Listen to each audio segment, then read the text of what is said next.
ವಿದ್ಯಾರ್ಥಿಗಳೇ, ಇವತ್ತು 8ನೇ ತರಗತಿ ವಿದ್ಯಾರ್ಥಿಗಳ ಪಾಠ ದೈಹಿಕ ಶಿಕ್ಷಣದಲ್ಲಿ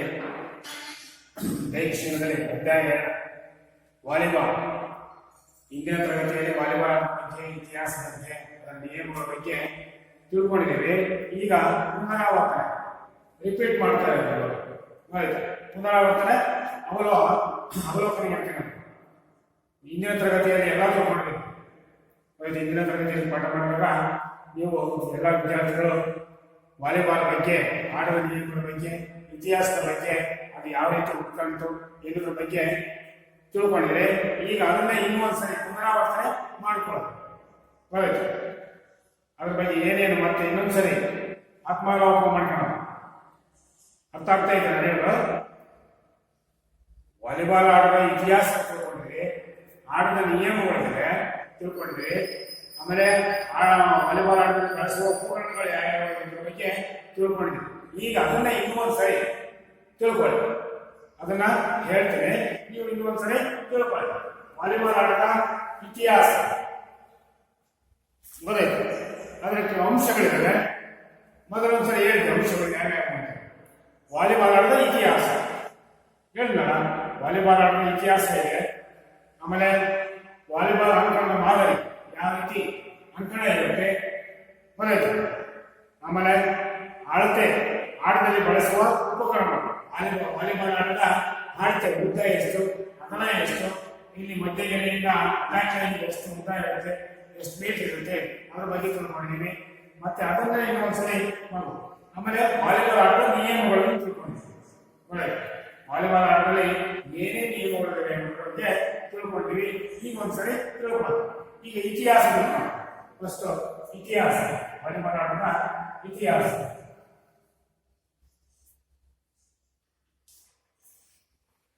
ವಾಲಿಬಾಲ್ ಆಟವು ಅಮೆರಿಕ ದೇಶದ ವಿಲಿಯಂ ಜಿ ಮಾರ್ಗನ್ ಎಂಬುವರಿಂದ 1895ರಿಂದ ಸಂಶೋಧಿಸಲ್ಪಟ್ಟಿತು. ನೋಡಿ, ಎಲ್ಲಿಂತಪ್ಪ ಅಂತಂದ್ರೆ ವಾಲಿಬಾಲ್ ಆಟವು ನಮ್ಮ ದೇಶದಲ್ಲ, ಅಮೆರಿಕದಲ್ಲಿ ವಿಲಿಯಂ ಜಿ ಮಾರ್ಗನ್ ಎಂಬುವರು 1895ರಲ್ಲಿ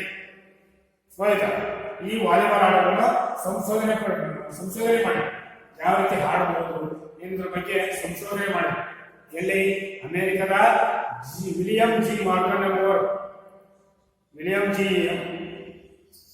ಜಿ ಮಾರ್ಗನ್ ಅವರು 1895ರಲ್ಲಿ ಸಂಶೋಧನೆ ಮಾಡಿದರು. ಯಾವ ರೀತಿ ಆಡಬಹುದು ವಾಲಿಬಾಲ್ ಅನ್ನ ಅನ್ನೋದ್ರ ಬಗ್ಗೆ ಸಂಶೋಧನೆ ಮಾಡಿಬಿಟ್ಟು ತಿಳಿಸಿದರು.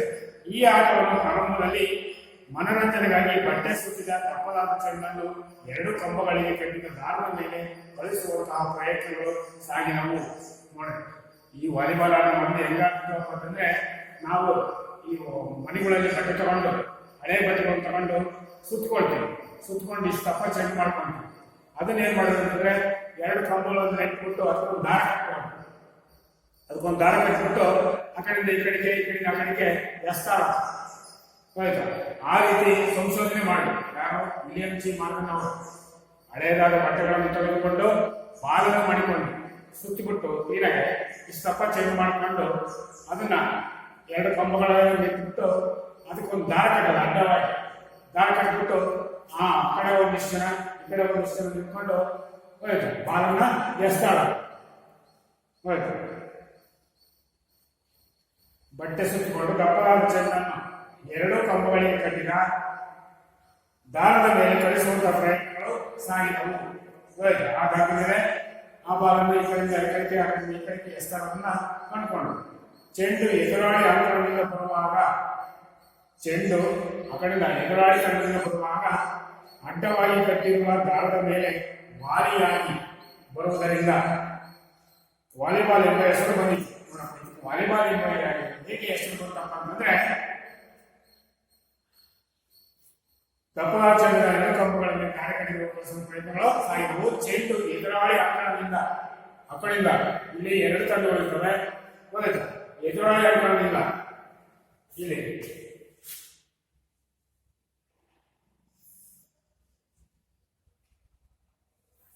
ದಾರ ಕಟ್ಟಿದ್ದಾರೆ. ಇಲ್ಲೊಂದು ತಂಡ ಇರುತ್ತೆ, ಎದುರಾಳಿ ತಂಡದಿಂದ ಈ ಕಡೆ ಹೋಗ್ಬೇಕು. ಆ ಕಡೆ ಸ್ವಲ್ಪ ವಾಲಿಯಾಗಿ ಹೋಗಿದ್ರೆ,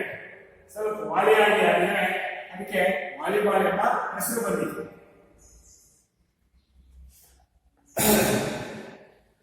ಚೆಂಡು ಎದುರಾಳಿ ತನ್ನ ಅಂಕಣದಿಂದ ಬರುವಾಗ ಅಡ್ಡವಾಗಿ ಕಟ್ಟಿರುವ ದಾರದ ಮೇಲೆ ಖಾಲಿಯಾಗಿ ವಾಲಿಯಾಗಿ ಬರುವುದರಿಂದ ವಾಲಿಬಾಲ್ ಎಂಬ ಹೆಸರು ಬಂತು. ಈ ಆಟವು ಒಲಿಯೋ ಮೆಸಾಚುಸೆಟ್ಸ್ ಎಂಬಲ್ಲಿ 9ನೇ ಫೆಬ್ರವರಿ 1895ರಲ್ಲಿ ಪ್ರಾರಂಭವಾಯಿತು. ನೋಡಿ ಎಲ್ಲಿ ಮೊದಲು ಪ್ರಾರಂಭವಾಯಿತು ಅಂತಂದ್ರೆ ಎಷ್ಟನೇ ಇಸ್ವಿಯಲ್ಲಿ 1895ರಲ್ಲಿ ಈ ಆಟವು ಓಲಿಯೋಕ್ ಎಂಬ ಇದರಲ್ಲಿ ಮೆಸಾಚುಸೆಟ್ಸ್ ಎಂಬಲ್ಲಿ 9ನೇ ಫೆಬ್ರವರಿ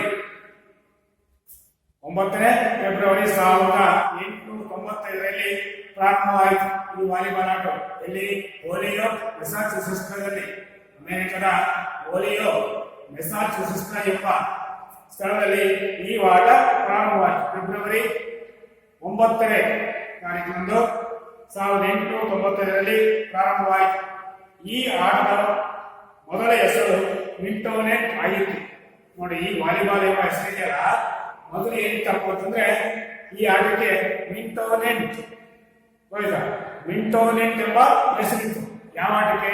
ಈಗ ವಾಲಿಬಾಲ್ ಎಂಬ ಹೆಸರಿದೆಯಲ್ಲ, ಅದಕ್ಕೆ ಮೊದಲು ಮಿಂಟೋನೆಟ್ ಎಂಬ ಹೆಸರಿತ್ತು. ಈ ಆಟದ ಹೆಸರನ್ನು ವಾಲಿಬಾಲ್ ಎಂದು 1896ರಲ್ಲಿ ಸ್ಪ್ರಿಂಗ್ ಫೀಲ್ಡ್ ನ ಡಾಕ್ಟರ್ ಆಲ್ಸ್ಫೀಲ್ಡ್ ಅವರು ಬದಲಾಯಿಸಿದರು.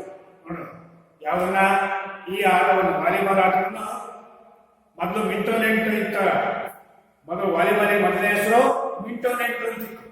ಅದನ್ನೇನ್ ಮಾಡಿದ್ರು, ಹೆಸರನ್ನ ಬದಲಾವಣೆ ಮಾಡಿ ಮಿಂಟೋನೆಟ್ ಎಂಬ ಹೆಸರನ್ನ ವಾಲಿಬಾಲ್ ಎಂಬ ಹೆಸರಿಗೆ ವರ್ಗಾಯಿಸಿ ಹೆಸರನ್ನ ಬದಲಾಯಿಸಿ. ಮಿಂಟೋನೆಟ್ ಎಂಬ ಹೆಸರಿತ್ತು ವಾಲಿಬಾಲ್ಗೆ, ಈಗ ವಾಲಿಬಾಲ್ ಎಂಬ ಹೆಸರನ್ನ ಪಡೆದುಕೊಂಡು ಎಷ್ಟರಲ್ಲಿ 1896ರಲ್ಲಿ ಯಾರು ಸ್ಪ್ರಿಂಗ್ ಫೀಲ್ಡ್ ನ ಡಾಕ್ಟರ್ ಆಲ್ಸ್ಫೀಲ್ಡ್ ಅವರು ಬದಲಾಯಿಸಿದರು. ಯಾರು 1896ರಲ್ಲಿ ಸ್ಪ್ರಿಂಗ್ ಫೀಲ್ಡ್ ನ ಡಾಕ್ಟರ್ ಆಲ್ಸ್ಫೀಲ್ಡ್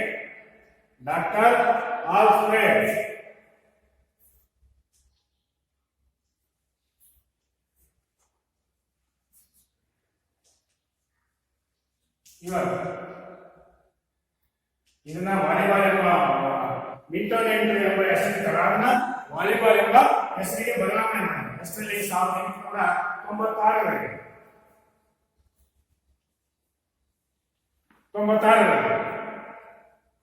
ವಾಲಿಬಾಲ್ ಆಟವನ್ನು ಪ್ರಚಾರ ಮಾಡುವಲ್ಲಿ YMCA men's cricket Christians association YMCA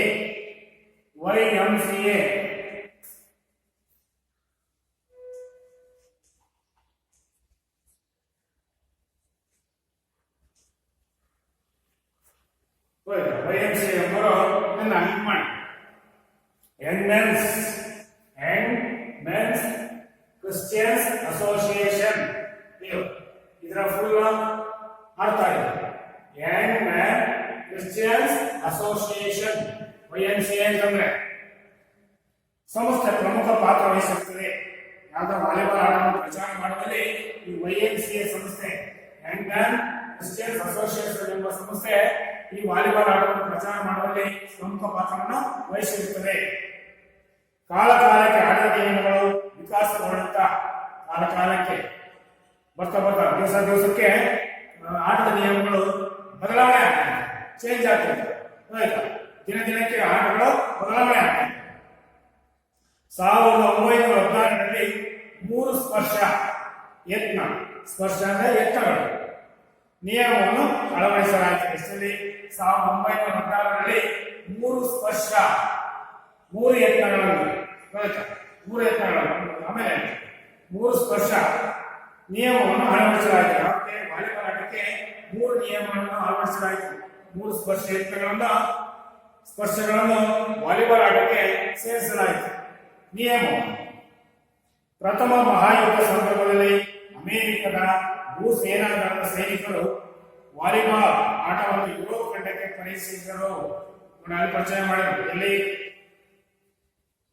ಪ್ರಥಮ ಮಹಾಯುದ್ಧ ಸಂದರ್ಭದಲ್ಲಿ ಅಮೆರಿಕದ ಭೂ ಸೇನಾದಳದ ಸೈನಿಕರು ವಾಲಿಬಾಲ್ ಆಟವನ್ನು ಯುರೋಪ್ ಖಂಡಕ್ಕೆ ಪರಿಚಯಿಸಿದರು. ಯಾರು? ಅಮೆರಿಕದ ಭೂ ಸೈನ್ಯಾಧಿಕಾರಿಗಳು ಸೈನಿಕರು ವಾಲಿಬಾಲ್ ಆಟವನ್ನು ಎಲ್ಲಿಗೆ ಯುರೋಪ್ ಖಂಡಕ್ಕೆ ಈ ಆಟವನ್ನು ಯುರೋಪ್ ಖಂಡಕ್ಕೆ ಪರಿಚಯಿಸಿದರು. Federation of international the volleyball FIVB ಎಂಬ ಅಂತಾರಾಷ್ಟ್ರೀಯ ಸಂಸ್ಥೆ 1947ರಲ್ಲಿ ಅಸ್ತಿತ್ವಕ್ಕೆ ಬಂದಿತು. ನೋಡಿ 1947ರಲ್ಲಿ ಯಾವಾಗ ಬಂತು ಅಸ್ತಿತ್ವಕ್ಕೆ? Federation of international the volleyball ಈ ಫೆಡರೇಷನ್ ಈ ಅಸ್ತಿತ್ವಕ್ಕೆ ಬಂತು. ಎಷ್ಟರಲ್ಲಿ? 1947ರಲ್ಲಿ ಅಸ್ತಿತ್ವಕ್ಕೆ ಬಂತು. ವಾಲಿಬಾಲ್ ಲಿಬಾವುಡ್ ಇವರ ಈ ಸಂಸ್ಥೆಯ ಪ್ರಥಮ ಅಧ್ಯಕ್ಷರಾಗಿದ್ದರು. ಈ ವಾಲಿಬಾಲ್ ಪ್ರಥಮ ಅಧ್ಯಕ್ಷರು ಯಾರಾಗಿದ್ದಪ್ಪ ಅಂತಂದ್ರೆ ಲಿಬಾವುಡ್, ಪಾಲ್ ಲಿಬಾವುಡ್ ಅವರು ಪ್ರಥಮ ಅಧ್ಯಕ್ಷರಾಗಿದ್ದರು. ವಾಲಿಬಾಲ್ ಪ್ರಥಮ ಅಧ್ಯಕ್ಷರಾಗಿದ್ದರು. ಇವರು ಪ್ರಥಮ ಈ ಸಂಸ್ಥೆಯ ಪ್ರಥಮ ಅಧ್ಯಕ್ಷರಾಗಿದ್ದರು. 1964ರ ಟೋಕಿಯೋ ಒಲಿಂಪಿಕ್ ನಲ್ಲಿ ಅಧಿಕೃತವಾಗಿ ವಾಲಿಬಾಲ್ ಆಟವನ್ನು ಸೇರ್ಪಡೆಗೊಳಿಸಲಾಯಿತು. ನೋಡಿ 1964ರಲ್ಲಿ ಟೋಕಿಯೋದಲ್ಲಿ ನಡೆದಂತಹ ವಾಲಿಬಾಲ್ ಆಟದಲ್ಲಿ ಇದನ್ನು ಒಲಿಂಪಿಕ್ಸ್ ಕ್ರೀಡೆಗೆ ಸೇರಿಸಲಾಯಿತು. ಯಾವ ಆಟವನ್ನು? ವಾಲಿಬಾಲ್ ಆಟವನ್ನು 1964ರಲ್ಲಿ ಎಲ್ಲಿ ಟೋಕಿಯೋದಲ್ಲಿ ನಡೆದಂತಹ ಒಲಿಂಪಿಕ್ ಕ್ರೀಡಾಕೂಟದಲ್ಲಿ ಈ ವಾಲಿಬಾಲ್ ಆಟವನ್ನು ಸೇರ್ಪಡೆಗೊಳಿಸಲಾಯಿತು.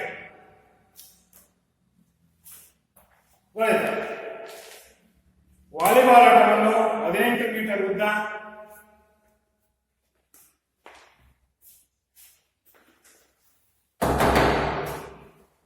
ನೋಡಿ ಎಷ್ಟೆಷ್ಟು ಮೀಟರ್ ಉದ್ದ ಇದೆ ಆಟ.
ನೋಡಿದ್ರೆ ವಾಲಿಬಾಲ್ ಆಟವನ್ನು 18 ಮೀಟರ್ ಉದ್ದ ಹಾಗೂ 9 ಮೀಟರ್ ಅಗಲದ ಅಂಕಣದಲ್ಲಿ ಆಡಲಾಗುತ್ತದೆ.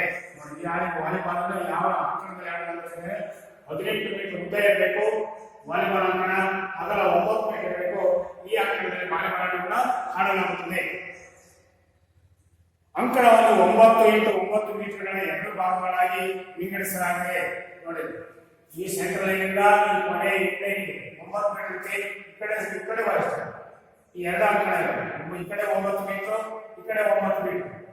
ಇಲ್ಲಿ ಮಧ್ಯಗೆರೆಯಿಂದ ಈ ಕಡೆ 9 ಮೀಟರ್ ಇರುತ್ತೆ, ಈ ಕಡೆ 9 ಮೀಟರ್. ಎರಡು ಅಂಕಣಗಳನ್ನು ಗೊತ್ತಾಯ್ತು ಭಾಗಗಳಾಗಿ ವಿಂಗಡಿಸಲಾಗಿದೆ. ಮಧ್ಯಗೆರೆಯಿಂದ ಎರಡು ಕಡೆಯ ಅಂಕಣಕ್ಕೆ 3 ಮೀಟರ್ ಇರುವಂತೆ ಅಥವಾ ಕೊನೆಯ ಗೆರೆಯಿಂದ 6 ಮೀಟರ್ ದೂರಕ್ಕೆ ಒಂದು ಗೆರೆಯನ್ನು ನಿರ್ಮಿಸಲಾಗುವುದು. ಇದು ಅಟ್ಯಾಕ್ ಲೈನ್. ಮಧ್ಯಗೆರೆಯಿಂದ ಅಟ್ಯಾಕ್ ಲೈನ್ ಗೆರೆಗೆ, ಈ ಮಧ್ಯಗೆರೆಯಿಂದ ಅಟ್ಯಾಕ್ ಲೈನ್ ಗೆರೆಗೆ 3 ಮೀಟರ್ ಇರುತ್ತೆ. ಆಯ್ತಾ? ಇನ್ನು ಅಟ್ಯಾಕ್ ಲೈನ್ ಇಂದ ಕೊನೆಯ ಗೆರೆವರೆಗೆ 6 ಮೀಟರ್ ಇರುತ್ತೆ. ಇದು 6 ಮೀಟರ್ ಅಂಕಣ ಉದ್ದ. ಅಟ್ಯಾಕ್ ಲೈನ್ ಗೆರೆಯಿಂದ ಕೊನೆಯ ಗೆರೆಗೆ 6 ಮೀಟರ್ ಇರುತ್ತೆ. ಆಮೇಲೆ ಅಟ್ಯಾಕ್ ಗೆರೆಯಿಂದ ಮಧ್ಯದ ಗೆರೆಗೆ 3 ಮೀಟರ್ ಉದ್ದ ಇರುತ್ತೆ, ಅಗಲ ಇರುತ್ತೆ.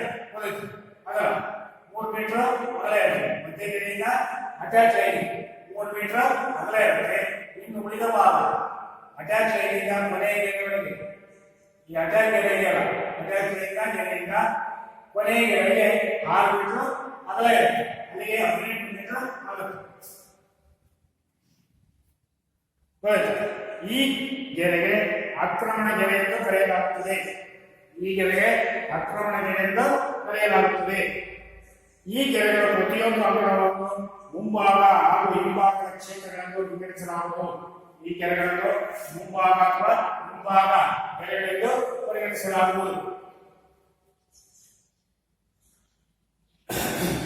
ಈ ಆಕ್ರಮಣ ಗೆರೆಗಳ ಎರಡು ಬದಿಯಲ್ಲಿ 1.85 ಮೀಟರ್ ಉದ್ದ ವಿಸ್ತರಿಸಿದ ಗೆರೆ ಇರುತ್ತದೆ.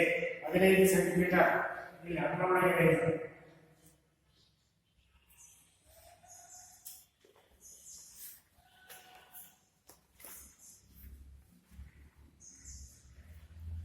ಐದು ಗೆರೆಗಳನ್ನು 20 ಸೆಂಟಿಮೀಟರ್ ಅಂತರಕ್ಕೆ ನಿರ್ಮಿಸುವುದು. ಅದೇ ಪ್ರಕಾರ ಎರಡು ಸೈಡ್ ರೇಖೆಗಳು 20 ಸೆಂಟಿಮೀಟರ್ ಅಂತರದಲ್ಲಿ 15 ಸೆಂಟಿಮೀಟರ್ ರೇಖೆಗಳ ಸಹಾಯದಿಂದ ವಿಸ್ತರಿಸಲಾಗುತ್ತದೆ.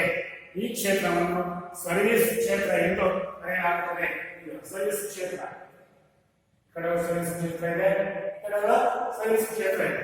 ಏನು? 5 ಗೆರೆಗಳನ್ನು 20 ಸೆಂಟಿಮೀಟರ್ ಅಂತರದೊಂದಿಗೆ ನಿರ್ಮಿಸುವುದು. 20 ಸೆಂಟಿಮೀಟರ್ ಇಲ್ಲಿಂದ 20 ಸೆಂಟಿಮೀಟರ್ ನಿರ್ಮಿಸುವುದು. ಅದೇ ಪ್ರಕಾರ ಎರಡು ಸೈಡ್ ರೇಖೆಗಳು 20 ಸೆಂಟಿಮೀಟರ್ ಅಂತರದಲ್ಲಿ 5 ಸೆಂಟಿಮೀಟರ್ನ ರೇಖೆಗಳ ಸಹಾಯದಿಂದ ವಿಸ್ತರಿಸುವುದರಿಂದ ಈ ಕ್ಷೇತ್ರವನ್ನು ಸರ್ವಿಸ್ ಕ್ಷೇತ್ರ ಎಂದು ಕರೆಯುತ್ತಾರೆ. ಇದನ್ನ ಸರ್ವಿಸ್ ಕ್ಷೇತ್ರ ಎಂದು ಕರೆಯುತ್ತಾರೆ. ಅಂಕಣದ ಮಧ್ಯದಲ್ಲಿ ಭೂಮಿಯಿಂದ ನೆಟ್ಟಿನ ಎತ್ತರವು ಪುರುಷರಿಗೆ 2.43 ಮೀಟರ್ ಹಾಗೂ ಮಹಿಳೆಯರಿಗೆ 2.24 ಮೀಟರ್ ಇರುತ್ತದೆ. 14 ವರ್ಷಕ್ಕಿಂತ ಕಿರಿಯ ಬಾಲಕ ಬಾಲಕಿಯರಿಗೆ ನೆಟ್ಟಿನ ಎತ್ತರವು 2.24 ಮೀಟರ್. ಅಂಕಣ ಭೂಮಿಯಿಂದ ಅಂಕಣದಲ್ಲಿ ನಟ್ಟು ಕಟ್ತೀವಲ್ಲ ಇಲ್ಲಿ ಇದು ಭೂಮಿಯಿಂದ ಭೂಮಿ ಮೇಲೆ ಗೆರೆ ಹಾಕಿರೋದು. ಭೂಮಿಯಿಂದ ಕೊಯ್ದ ಯಾರಿಗೆ? ಮಧ್ಯದ ಭೂಮಿಯಿಂದ ನೆಟ್ಟಿನ ಎತ್ತರವು ಎಷ್ಟಿರುತ್ತಪ್ಪ ಅಂದ್ರೆ ಪುರುಷರಿಗೆ 14 ವರ್ಷ ಮೇಲ್ಪಟ್ಟವರಿಗೆ ಅವ್ರಿಗೆ ಎಷ್ಟಿರುತ್ತಪ್ಪ ಅಂತಂದ್ರೆ 2.43 ಮೀಟರ್ ಎತ್ತರ. ಯಾರಿಗೆ? ಪುರುಷರಿಗೆ.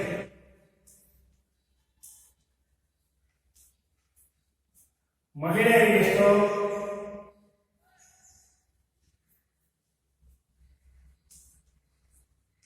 2.24 ಮೀಟರ್.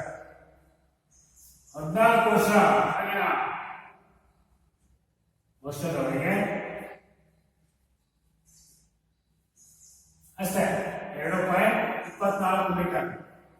ನೋಡಿ, ನೆಟ್ಟಿನ ಎತ್ತರ ಎಷ್ಟಿರಬೇಕಪ್ಪ ಅಂತಂದ್ರೆ ಪುರುಷರಿಗೆ 2.43 ಮೀಟರ್ ಎತ್ತರ ಇರುತ್ತೆ. ಮಹಿಳೆಯರಿಗೆ ಎತ್ತರ 2.24 ಮೀಟರ್ ಎತ್ತರ ಇರುತ್ತೆ. 14 ವರ್ಷ ಒಳಪಟ್ಟವರಿಗೆ ಬಾಲಕ ಬಾಲಕಿಯರಿಗೆ 2.24 ಮೀಟರ್ ಎತ್ತರ ಇದೆ. ನೆಟ್ಟಿನ ಎತ್ತರ ಕಂಪೌಂಡ್ ಕೊಡ್ತೀವಲ್ಲ ವಾಲಿಬಾಲ್ ಆಟಕ್ಕೆ ಅಷ್ಟು ಎತ್ತರ ಇರುತ್ತೆ. ಆಟದ ಉಪಕರಣಗಳು ಏನೇನು ಆಟದ ಉಪಕರಣಗಳು ನಾವು ಬಳಸ್ಬೇಕಪ್ಪ ಅಂತಂದ್ರೆ ವಾಲಿಬಾಲ್ ಆಟದಲ್ಲಿ ಚೆಂಡು, ಜಾಳಿ, ನೆಟ್ ಬರುತ್ತೆ. ವಾಲಿಬಾಲ್ ಆಟದ ಉಪಕರಣಗಳು ಯಾವ್ಯಾವ ಅಂತಂದ್ರೆ ವಾಲಿಬಾಲ್ ಚೆಂಡು ಮತ್ತು ನೆಟ್, ಜಾಳಿ ಅದು ಕನ್ನಡ ಜಾಳಿಗೆ, ನೆಟ್ ಅಂದ್ರೆ ಜಾಳಿಗೆ ಅಂತೇಳಿ, ಮತ್ತು ಬಲಿಪಟ್ಟಿ. ಇಲ್ಲಿ ಬಲಿಪಟ್ಟಿ ನೆಟ್ಟಿಗೆ ಬಲಿಪಟ್ಟಿ ಕಟ್ಟಿರ್ತೀವಿ. ಮತ್ತು ಆಂಟೆನಗಳನ್ನು ಉಪಕರಣಗಳಾಗಿ ಬಳಸಲಾಗುತ್ತದೆ. ಇಲ್ಲಿ ಆಂಟೆನಗಳು ಕಟ್ಟಿಗಳು ಇರ್ತಾವಲ್ಲ, ಕಟ್ಟಿ ಬೆಚ್ಚದ ಕಟ್ಟಿಗಳು ಕಟ್ತೀವಿ. ಬಲಿಪಟ್ಟಿ ಕಟ್ಬಿಟ್ಟು ಅದ್ರ ಸೈಡ್ 2 ಆಂಟೆನಗಳನ್ನ ಕಟ್ಟಿರ್ತೀವಿ. ಈ ಬೀಜದ ಕಡ್ಡಿ ಇರ್ತಾವಲ್ಲ ಆ ಆಂಟೆನಗಳನ್ನ ಕಟ್ಟಿರ್ತೀವಿ. ಚೆಂಡು ಯಾವ ರೀತಿ ಇರುವ ಚೆಂಡು? ವಾಲಿಬಾಲ್ ಆಟದಲ್ಲಿ ಮೃದುವಾದ ಚರ್ಮದಿಂದ ಅಥವಾ ಸಿಂಥೆಟಿಕ್ ಚರ್ಮದಿಂದ ತಯಾರಿಸಿದ ಗೋಲಾಕಾರದ ಚೆಂಡುಗಳನ್ನು ಉಪಯೋಗಿಸುತ್ತಾರೆ. ನೋಡಿ, ವಾಲಿಬಾಲ್ ಆಟವನ್ನು ಆಡ್ಬೇಕಾದ್ರೆ ಎಂತ ಬಾರಿ ಇರ್ಬೇಕಪ್ಪ ಅಂತಂದ್ರೆ ಮೃದುವಾದ, ಅಂದ್ರೆ ಜಾಸ್ತಿ ಒಟ್ಟಾಗಿರಬಾರ್ದು, ಮೃದುವಾಗಿರಬೇಕು. ವಾಲಿಬಾಲ್ ಮೃದುವಾದ ಚರ್ಮದಿಂದ ಅಥವಾ ಸಿಂಥೆಟಿಕ್ ಚರ್ಮದಿಂದ ತಯಾರಿಸಿದಂತ ಬಾಲ್ ಆಗಿರಬೇಕು. ನಾವು ಮೃದುವಾದ ಚರ್ಮದಿಂದ ಅಥವಾ ಸಿಂಥೆಟಿಕ್ ಚರ್ಮದಿಂದ ತಯಾರಿಸಿದಂತಹ ವಾಲಿಬಾಲ್ ಅನ್ನು ನಾವು ಆಟದಲ್ಲಿ ಉಪಯೋಗಿಸಬೇಕಾಗುತ್ತೆ. ಇದರೊಳಗೆ ರಬ್ಬರ್ನಿಂದ ತಯಾರಿಸಿದ ಗಾಳಿಯ ಚೀಲ ಇರುತ್ತದೆ. ಈ ವಾಲಿಬಾಲ್ ಚರ್ಮದ ವಾಲಿಬಾಲ್ ಒಳಗಡೆ ಒಂದು ರಬ್ಬರಿನ ಚೀಲ ಹೊಂದಿರುತ್ತೆ. ಗಾಳಿ ತುಂಬ ಒಳಗಡೆ ಬ್ಲಾಡರ್ ಅಂತ ಹೇಳ್ತೀವಿ. ವಾಲಿಬಾಲ್ ಒಳಗಡೆ ಒಂದು ರಬ್ಬರ್ ಚೀಲ ಇರುತ್ತೆ, ಅದಕ್ಕೆ ಗಾಳಿ ತುಂಬಬೇಕು. ಚೆಂಡು ಬಿಳುಪು ಬಣ್ಣದಾಗಿರಬಹುದು ಅಥವಾ ಕೆಲವು ಬಣ್ಣಗಳ ಸಮ್ಮಿಶ್ರಣವಾಗಿರಬಹುದು. ವಾಲಿಬಾಲು ಇಲ್ಲ ಬಿಳಿ ಬಣ್ಣದಾಗಿರಬಹುದು, ಇಲ್ಲ ಬೇರೆ ಬೇರೆ ಬಣ್ಣ ಇರಬಹುದು. ವಾಲಿಬಾಲ್ ಇದರ ಸುತ್ತಳತೆ 65 ಸೆಂಟಿಮೀಟರ್. ಇದರ ಸುತ್ತಳತೆ ಅಲ್ಲಿನ 65 ಸೆಂಟಿಮೀಟರ್. ಅದು ಬಾಲಿನ ಸುತ್ತಳತೆ 65 ಸೆಂಟಿಮೀಟರ್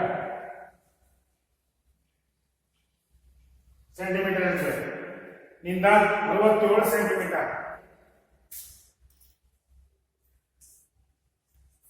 ಸೆಂಟಿಮೀಟರ್ ಇರುತ್ತದೆ. ನಷ್ಟಿದೆ ಹಾಗೂ ತೂಕವು 260ರಿಂದ 280 ಗ್ರಾಂ ಇರಬೇಕು. ಗಾಳಿ ಹೊರದಾಗ ಇದರ ತೂಕ ಎಷ್ಟಿರುತ್ತಪ್ಪ ಅಂತಂದ್ರೆ 260ರಿಂದ 280 ಗ್ರಾಂ ಇರಬೇಕು. 260ರಿಂದ 280 ಗ್ರಾಂ ತೂಕ ಇರಬೇಕು. ಯಾವುದು ವಾಲಿಬಾಲ್ ತೂಕ. ನಾವು ಗಾಳಿಯನ್ನು ತುಂಬಿದಾಗ ವಾಲಿಬಾಲ್ ಒಳಗೆ ಗಾಳಿಯನ್ನು ತುಂಬಿದಾಗ 260ರಿಂದ 280 ಗ್ರಾಂ ತೂಕ ಇರಬೇಕು ವಾಲಿಬಾಲ್. ಜಾಳಿಗೆ ನೆಟ್ ವಾಲಿಬಾಲ್ನಲ್ಲಿ ಬಳಸುವ ಜಾಳಿಗೆ 9.5 ಮೀಟರ್ನಿಂದ 10 ಮೀಟರ್ ಉದ್ದವಿರುತ್ತದೆ. ನೋಡಿ, ವಾಲಿಬಾಲ್ ನೆಟ್ ಕಟ್ಟಿಕೊಳ್ಳಿ. ಅದರ ಉದ್ದ ಎಷ್ಟಿರಬೇಕಪ್ಪ ಅಂದ್ರೆ 9.5 ಅಥವಾ 10 ಮೀಟರ್ ಉದ್ದವಿರುತ್ತದೆ. 10 ಮೀಟರ್ ಉದ್ದ ಇರುತ್ತದೆ. ಯಾವುದು ನೆಟ್ಟಿನ ಉದ್ದ ಎಷ್ಟಿರಬೇಕಪ್ಪ ಅಂದ್ರೆ 9.5 ಮೀಟರ್ನಿಂದ 10 ಮೀಟರ್ ಉದ್ದ ಇರುತ್ತೆ. ಯಾವುದು ನೆಟ್ ಯಾವ ವಾಲಿಬಾಲ್ ಆಡೋದು ನೆಟ್ 9.5ರಿಂದ 10 ಮೀಟರ್ ಇರುತ್ತದೆ. ಇದು 10 ಸೆಂಟಿಮೀಟರ್ ಚೌಕಗಳುಳ್ಳ ಜಾಲಬಂಧಗಳಿರುತ್ತವೆ.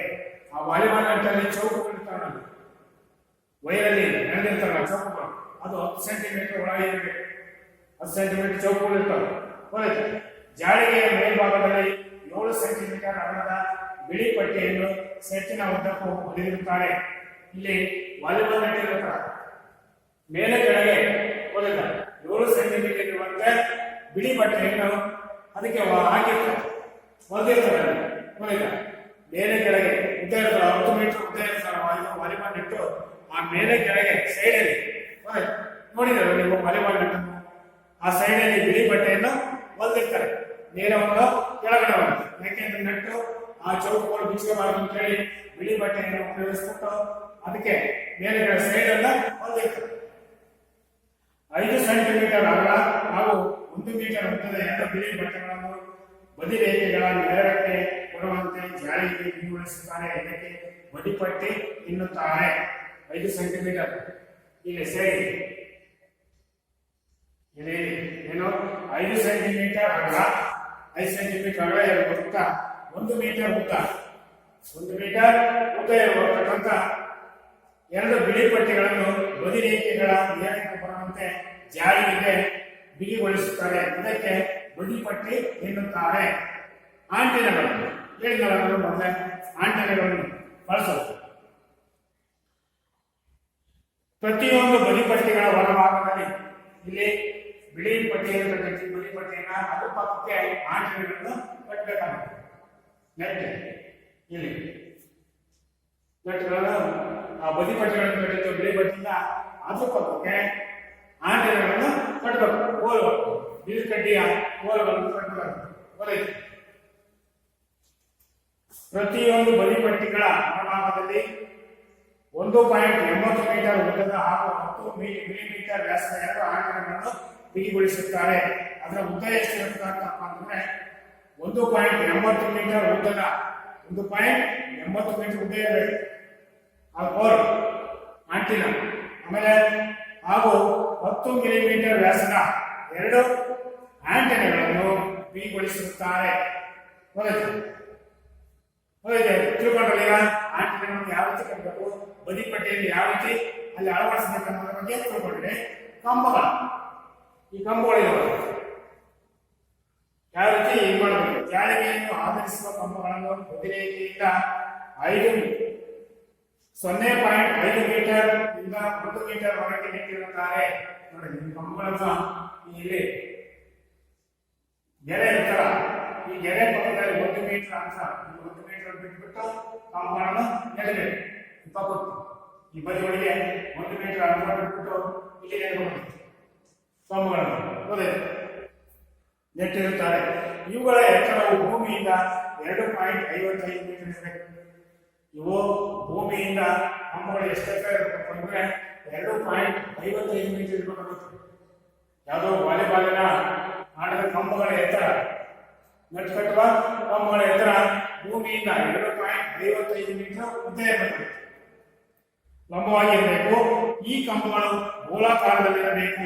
ಈ ಕಂಬಗಳು ದುಂಡಾಗಿ ಇರಬೇಕು. ಗೋಳಾಕಾರದಲ್ಲಿ ಇದ್ರೆ ದುಂಡಾಗಿ ಇರಬೇಕು, ದುಂಡಾಗಿ ಉದ್ದವಾಗಿ ಇರಬೇಕು.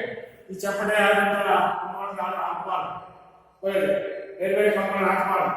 ದುಂಡಾಕಾರವಾಗಿರುವಂತಹ ಉದ್ದ ನೇರವಾಗಿರುವಂತಹ ಕಂಬಗಳನ್ನು ನೆಟ್ಟಿರಬೇಕು. ನುಣುಪಾಗಿರಬೇಕು ಮತ್ತು ಸ್ಥಿರವಾಗಿ ನೆಟ್ಟಿರಬೇಕು. ಅವು ನುಣುಪಾಗಿರಬೇಕು. ಈ ಸಿಬಿರು ಅಂತ ಇರಬಾರ್ದು, ನುಣುಪಾಗಿರಬೇಕು. ಹಾಗೆ ಸ್ಥಿರವಾಗಿ ನೆಟ್ಟಿರಬೇಕು. ಸ್ಥಿರವಾಗಿ ಇರುವಂತೆ ನಾವು ಕಂಬಗಳನ್ನು ನೆಟ್ಟಿರಬೇಕಾಗುತ್ತೆ. ಆಟದ ಸಾಮಾನ್ಯ ನಿಯಮಗಳು ಏನಪ್ಪ? ಆಟದ ಸಾಮಾನ್ಯ ನಿಯಮಗಳು: ಪ್ರತಿಯೊಂದು ತಂಡದಲ್ಲಿ 6 ಆಟಗಾರರೊಂದಿಗೆ 6 ಬದಲಿ ಆಟಗಾರರಿರ್ತಾರೆ. ನೋಡಿ, ಒಂದು ತಂಡದಲ್ಲಿ 6 ಜನ ಆಟಗಾರರಿರ್ತಾರೆ. ಒಂದು ತಂಡದಲ್ಲಿ ಆಮೇಲೆ ಮತ್ತು ಬದಲಿ ಆಟಗಾರರು ನಾವು ಚೇಂಜ್ ಮಾಡ್ತೀವಲ್ಲ, ಅವರಿಗೆ ಆಟ ಆಡೋದು ಯಾವ ಬಗ್ಗೆ ಲೇಟ್ ಆದ್ರೆ ಚೇಂಜ್ ಮಾಡ್ತೀವಿ.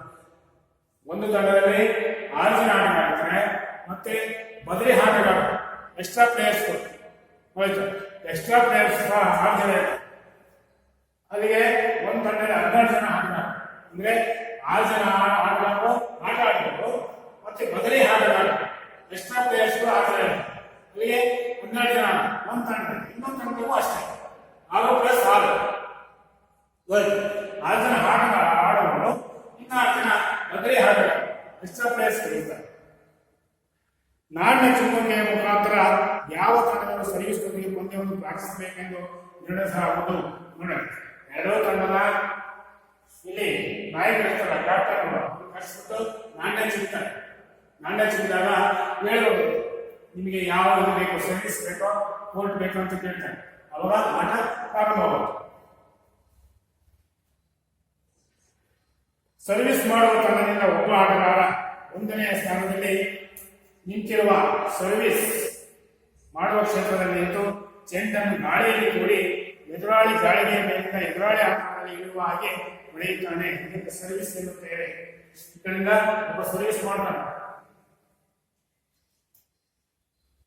ಸರ್ವಿಸ್ ಮಾಡಲು ಕಡೆಯಿಂದ ಸರ್ವಿಸ್ ಮಾಡ್ತಾರೆ. ಎದುರಾಳಿ ತಂಡಕ್ಕೆ ಎದುರಾಳಿ ತಂಡಕ್ಕೆ ಸರ್ವಿಸ್ ಮಾಡಬೇಕು. ಸರ್ವಿಸ್ ಜಾಗದಲ್ಲಿ ನಿಂತು ಸರ್ವಿಸ್ ಅನ್ನು ತೂರಿದಾಗ ಜಾಳಿಗೆಯ ಮೇಲಿಂದ, ಈ ಜಾಳಿಗೆಯ ಮೇಲಿಂದ ಎದುರಾಳಿ ಆಕಾರದಲ್ಲಿ ಇಳಿಯುವ ಹಾಗೆ ಹೊಡೆಯುತ್ತಾನೆ. ಎದುರಾಳಿ ಆಕಾರ ತೆಗೆಯುವಂತೆ ಈ ಸರ್ವಿಸ್ ಮಾಡಿದಂತ ಬಾಲು ಇಳಿಯುತ್ತಾನೆ, ಮಾಡ್ತಾನೆ, ಹೊಡೆಯುತ್ತಾನೆ. ಇದಕ್ಕೆ ಸರ್ವಿಸ್ ಎನ್ನುತ್ತೇವೆ. ಇದಕ್ಕೆ ಸರ್ವಿಸ್ ಎನ್ನುತ್ತೇವೆ. ಇಲ್ಲಿಗೆ ಇವತ್ತಿನ ಪಾಠವನ್ನು ಮುಗಿಸೋದು. ಈ ಉಳಿದ ಭಾಗವನ್ನು ಮುಂದಿನ ತರಗತಿಯಲ್ಲಿ ತಿಳ್ಕೊಳ್ಳೋಣ. ಉಳಿದ ಭಾಗ. Thank you.